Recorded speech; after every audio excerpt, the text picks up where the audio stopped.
All right. All right, Steve, how's it going? Good. Right. Good to go. I can actually see a wee record sign up there tonight. Can you? Yes, I'm recording. I'm on the. That wasn't up there before. No, I don't know what's happened the last couple of nights, but we're gonna get rocking here tonight. Okay, happy days, happy days. Right. So for those at home, apologies for the delay. We had a couple of technical issues where I couldn't figure out how to record this, but we finally got there. And everybody's been asking me about this big issue. I believe there's a lot of demand for you. Thanks very much.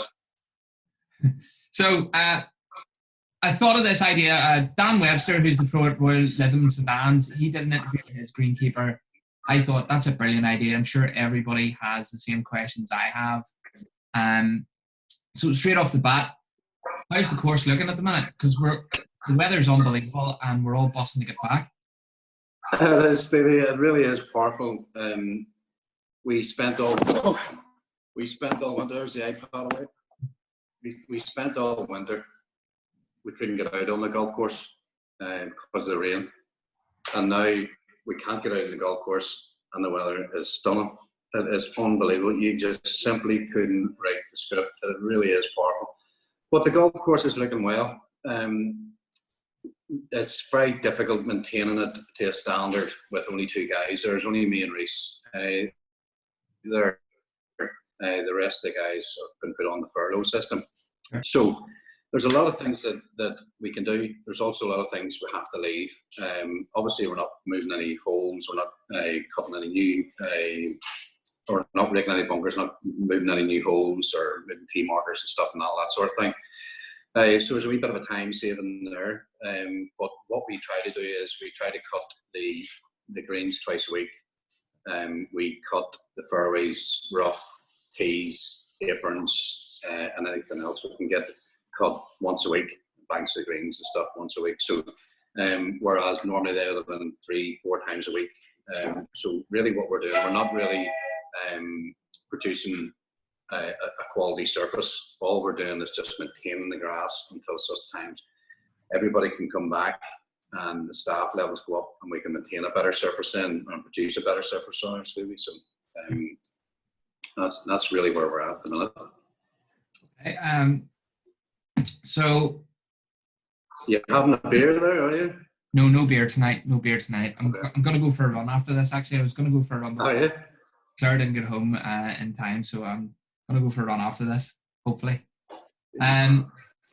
So is there anything in particular then that I suppose you've already answered this, but is there anything in particular you've been able to do that you wouldn't have been able to do before? Seeing as there's not as many bodies on the course, but I think you've answered that. You've sort of said you're really it's just the essentials at the minute, just keeping the place so that it's in shape for us to return. Yeah, there's nothing there that we can do that if it was ordinarily you would think this is great, this is just fantastic, as a greenkeeper's dream to have the course to themselves, but you've got to reduce staff.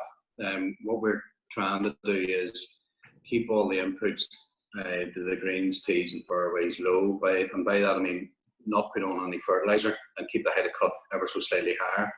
And what that'll do is it'll reduce the amount of input the staff have into the greens and tees and stuff and that sort of thing. So it's just really the only benefit there, Stevie, at the minute is you can drive anywhere you like and start cutting without getting fear of hitting the head with a golf ball. So that helps, like, but it's very strange, I have to say. I've never been as everybody else has. I've never been in this position before, and it's quite remarkable to see the golf course look fairly good and not a sinner on it playing golf. It's apart from the dog walkers, the cyclers, the joggers, and all the rest of it. They're all at wholesale. But there's nothing in particular that we can get done that we couldn't have. What we'd like to get done purely because of the cost implications and the manpower really now. But we're just producing it and just keeping it going as best we can until everybody gets back. Yeah, we're all busting to get back. I'm sure. As I said to you before, I emailed the members and invited them to submit questions. to Right, ask you. okay. Now, apologies to anybody who doesn't get their question asked, but there were loads of questions that were doubled and tripled. A lot of people asking the same questions, but we'll start with Yes. Marion Bowler, who actually Yes. emailed me today wondering, where is this interview? She must be really keen to find out. I would like to know, as part of my one walk a day, am I allowed to walk the course in the evening? I'm 10 minutes walk from the course. I would like to do a 30-minute walk on the course away from everyone. So I imagine, because the weather's so good, Marion's bussing to get out there. Can we get out there to walk? Absolutely. I know by talking to some of the council members as well that the general opinion is that the golf course, if you want to use it by way of walking.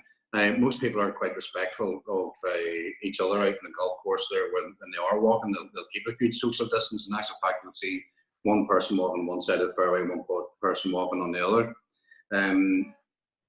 Most people will walk away from the greens. Some will walk through the bunkers and just haven't a clue, but they just do that. Most people will keep away from the greens. There's the odd exception to the rule where you maybe get people, having a picnic here on the fifth green and playing football on the 10th green. But that's more the exception than the normality of it. But Marion, if you just go ahead and knock yourself out, and if that can get you through this period of time in our lives where restrictions are low and trying to keep away from everybody, so be it. We're more than happy to extend that the courtesy of the course there, really, if you like, to walk on. Perfect. Clive Gowdy asks, in the absence of humans, is the wildlife causing any problems digging up any parts of the course? Well, we've got a few more squirrels about. Actually, they're being a wee bit more daring. They're running about from fairway to fairway, because there's nobody about and they're just got free rein of the place. A few pheasants about. The badgers, which we seem to have a lot of now down the back of the second, have encroached ever so slightly. By that, I mean only about 10 feet from where they were on the second. But really, apart from that, now there's the bird song is great in the mornings and in the late afternoon. Actually, I don't know where you've heard it yourself, Stevie, but it is quite good. I don't know whether that's an air pollution thing or whatever, but definitely when you're out in the golf course, especially those blue skies at the minute, and the air is so clear. Yeah. The bird song's brilliant. So wildlife, not an awful big difference apart from the odd wee squirrel kicking about and stuff. No packs of wolves or birds. Nothing like that, no? No, nothing like that, Stevie. Nothing like that. Okay. Michael Black has a question. I think it's a good question. Yeah. Can we prolong the tining usually done towards the end of September until the end of October, thereby affording golfers more qualifying competitions this season? Yeah, it's Michael, did you say? Yeah, Michael Black. Michael, that's a brilliant question, and it's a question that's a topic that me and the captain talked about last week, that if we don't do the tining this year, I've been at the club 22 years and we have tined March and September over that course of that time. So not doing it once because our thatch levels are quite low anyway. It'll not be too detrimental to the greens and how they perform through the winter time. So yes, what I would like to see is us not do the tining on the greens and extend that season right into the start of November until we cannot play any more golf, if you like, by way of the change in the weather then. But I know there will be light issues, obviously, the longer you go into the autumn season.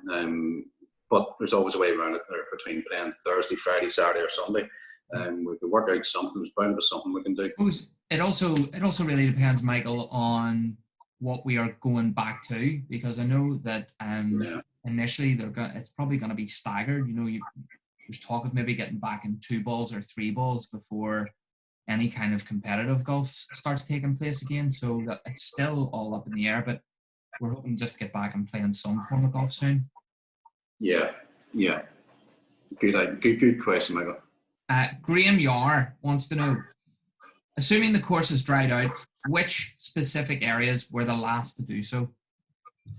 Oh, all right. The last area to dry out was the bottom of the practice ground. In actual fact, that's still a bit damp, and there's tree roots that have blocked drains in there. You find With any of the my range balls there? Did you? What's that, sorry? Did you get any of my range balls out of it? No. Oh, it did, Steve. I just ran over the top of them. Must have been thousands in there.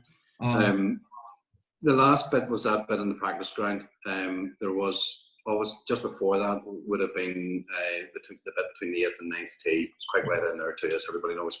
But really, that bit in the practice ground is just drying out this week. I was able to get most of it cut this week. So, yeah, quite a few wet areas there in the course. There's about a handful, about half a dozen areas there. If we could get those attended to, it would really make a big difference to how the golf course plays in the wintertime. Well, okay. Clayton Pike asks, can you ask Iain who his barber is? Nice one, Clayton. It's the same my barber Clayton uses. No, my wife cuts my hair like up and down the bits of it here. White down Silver wings. That's for silver wings. Like, you'll hardly believe it. I joined the club in '98 and I had a lovely head of hair. And within a couple of years of being the course manager, that's what I ended up with. The stress of it. Stress. No, my wife cuts my hair at the best of times, like, so just has to be razor number one all over. Ivan McComb says, firstly, congratulations on what a great job you and your staff do. Our greens are the envy of many. What is the most difficult hole to maintain and why? I would say you wouldn't think it, but the 13th hole is quite difficult to maintain. And the reason for that is on the left-hand side of the 13th is all rough. Now, that rough grows like grass. That grass grows quicker than any grass known to man. You can cut it 7 days a week and still take grass off it every day. The fairway grows quite fast too. Over the lane, it grows quite fast. Whereas other areas in the course, you could maybe get away with cutting them once or twice. But the 13th is really just a labour of love. Anytime we've got any 5 minutes, we've got, whenever all the rough is cut, we could zip back over there and give it another cut a couple of times a week. So it really is. It's just incredible. I don't know what it is. It never gets fertilised. It's just it used to be arable ground there.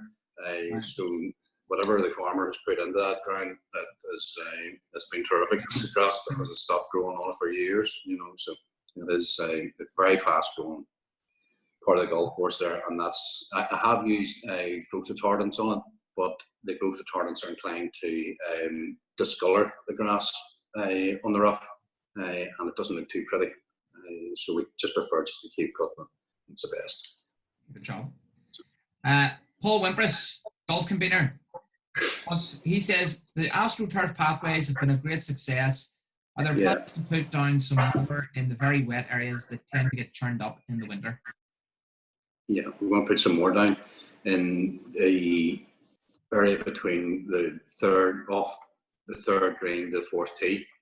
We'll put some more down in there. It's been quite a good success there to the right of the 8th green towards the 9th tee. Well. And also that wee bit there, just extended that path off the first tee. Gets everybody down dry onto the dry fairway and then away. Not everybody is. If you put top shots off that first, I would see people having to scoot off. Yeah. Mention no names, Stevie. Mention no names. No names. This is Jimmy Bowler. No. Yes, we intend to get some more up. It'll probably be a winter job for us to get some stuff up and get it cut. It is very, very heavy. It's filled with sand, the material, and 1 square metre takes about 4 men to lift it. But we've worked out a bit of a programme how to roll it up and get it cut, and then transport that on site and then roll it back out again. And the the material was very good in respect that it wasn't that the material had started to degrade that they started to lift it. It was actually the sub layer below it. They started to sink and they had to lift that because they couldn't play on it. So the material, the AstroTurf material, is very good quality. There's nothing wrong with it, and it should last us, say 5 to 10 years Very good. if we look after it. So it should be good. And we're making big saving there, really, aren't we? Yeah, well, the only cost is to get it to the club, and I believe we're trying to get Haldane and Fishers up the Ballyclare, get a load on, and then take it down to us for free. So that would be even better. So and it's a good cost saving. That stuff there roughly would work out about £60 per square metre. Yeah. And we've done quite a bit of it this year, so it's a good saving, and it looks well. You can play off it. It doesn't look like concrete paths, which are, if the ball hits it, the golf ball's flying in the air. I think it's a great thing. It really is, and it looks well. It looks good.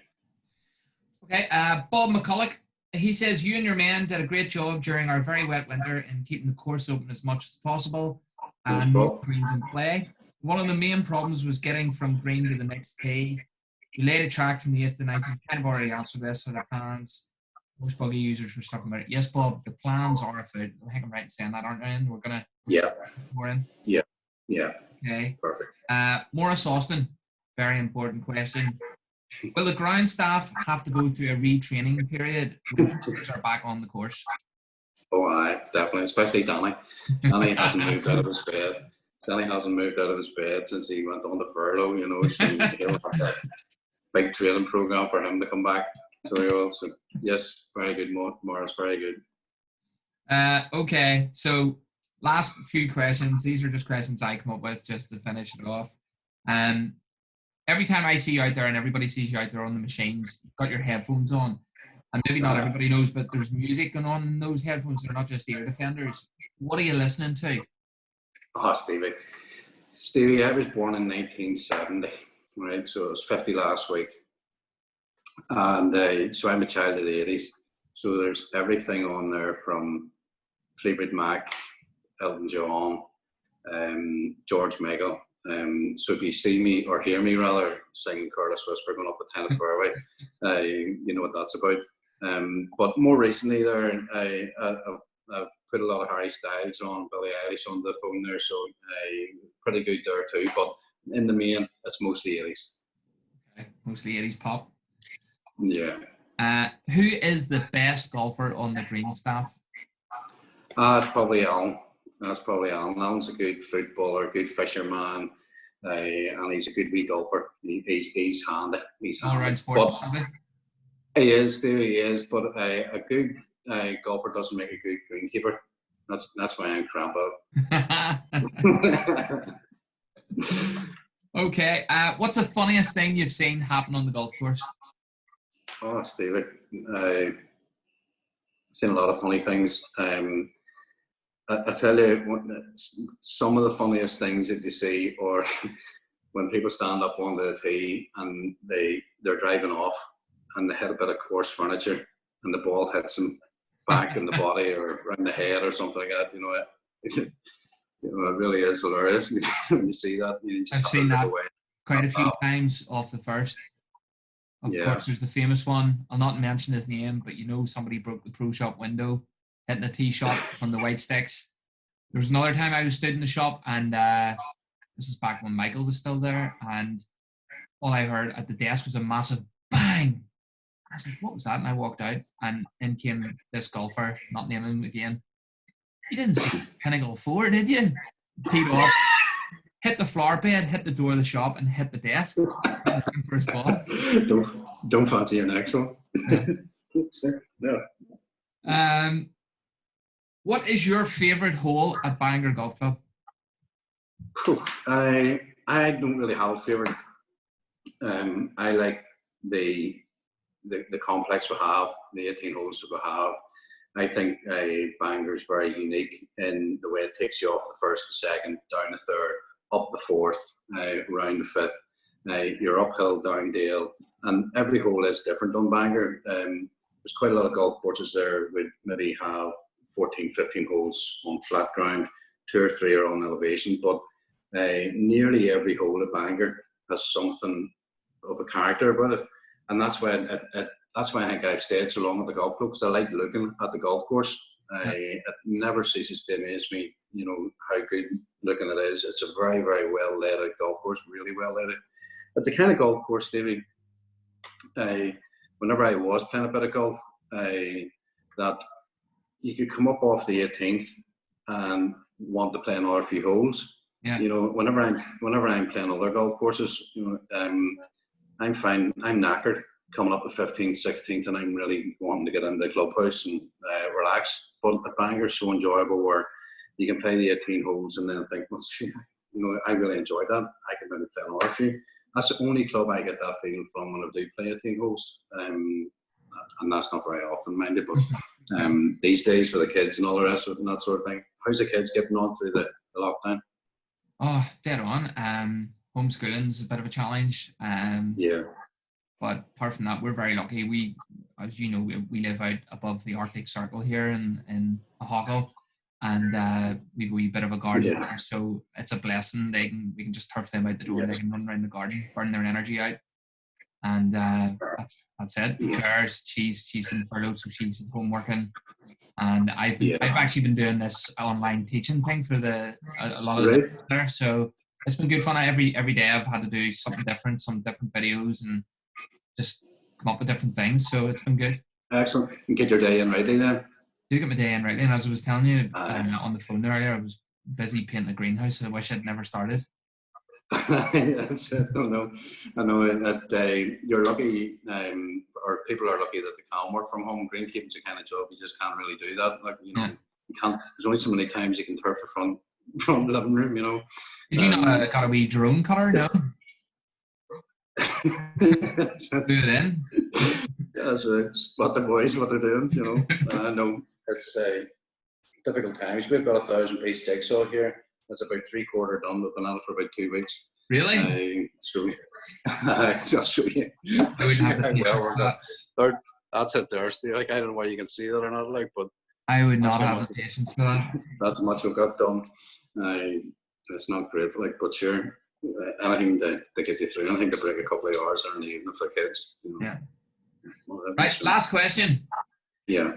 If budget was no issue, is there anything architecture-wise you would change about Bangor Golf Club?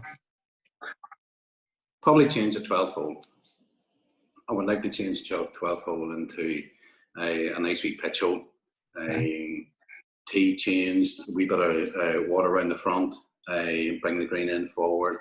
Do away with that mounding at the left-hand side. Sculpt it up better. We could definitely do something with that without a huge amount of money being spent on it either. I always thought that the 12th hole in particular was just put in with not an awful lot of thought. It was just really put in to get you from the 11th green to the 13th tee. There wasn't an awful lot of design put into that hole. So if I had a few quid, it would go on to the 12th. That's what you would do. So maybe a hair transplant. Okay.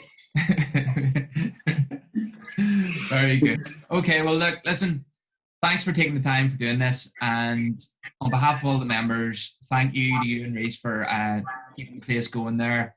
And we're all really... That's a pleasure, Stevie. Back. Yeah, it's a pleasure. Part of the satisfaction from I get whenever things are normal is everybody complimenting how the golf course looks and how enjoyable it is to play, and that's a big part of the satisfaction that I get from my job. But young Reece and I were talking about it this morning, and it is quite satisfying to maintain the golf course with only 2 of us there as well, and nobody about on the extreme side of it, so with a bit of luck, the restrictions will be lifted, and we can all get back together again in no time. And there's a great, I don't know whether you've seen it, there's a great Seamus Heaney quote going about there at the minute on Twitter and stuff, and it is if we winter this one out, we can summer anywhere. And I think that's great just for the meantime, that just see this bit through, just see all this nastiness through, and we'll be fine. We'll all be good. We will be able to walk down the fairways with our friends, with our mates, with your wife if you're still married after all this, and have a good time. And that's what it's all about. Absolutely. Look, Stevie, thanks very much. Thanks, Stevie, for setting this up. You know, I'm a bit of a dinosaur with a not at all. social media kind of thing. So much Thanks for doing appreciated. this 3 times, not just once. People don't know that. 3 times. Thanks very much, Iain. All right. Not at all, Stevie. It's your pleasure. Thanks very much. Keep safe now, won't you? Cheers. Okay. Okay. Bye. Look after yourself. Bye.